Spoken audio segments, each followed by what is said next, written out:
5 ans de plus pour Ibrahim Traoré à la tête du Burkina Faso.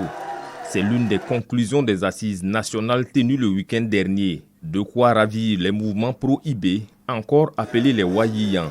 Nous, à notre niveau, on avait demandé 10 ans de prolongation.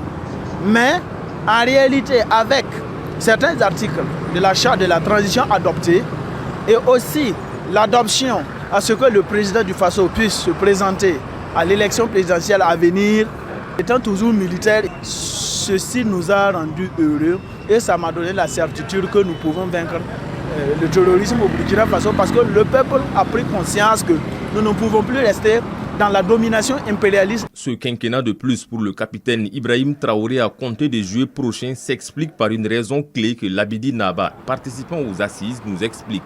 Pour celui qui est au Burkina Faso, pour celui qui est épris justement de la volonté de ce que nous luttions efficacement contre le terrorisme, ne peut même pas s'imaginer que la dynamique qui est enclenchée soit arrêtée dans 3 années, 5 années. C'est le strict minimum acceptable pour que la dynamique qui est enclenchée puisse justement avoir des fruits. En plus des 5 ans, le président du Faso et d'autres autorités administratives pourront se présenter aux prochaines élections. Les conclusions telles que présentées sont l'émanation de la volonté du régime en place et de ses partisans.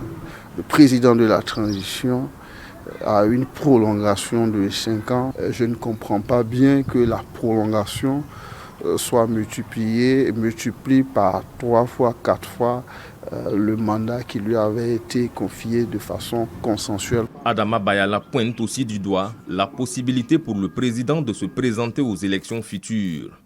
C'est son droit. C'est son droit le plus absolu. Il y a un tourloupe, il y a du péri, ce n'est pas ce qui avait été annoncé.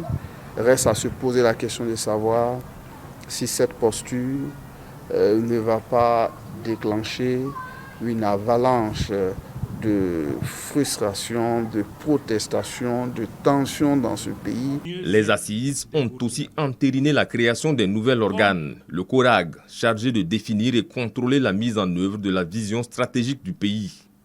À noter, certains partis politiques et organisations de la société civile ont refusé de prendre part à ces assises. Gildas Da, Ouagadougou, VOA Afrique.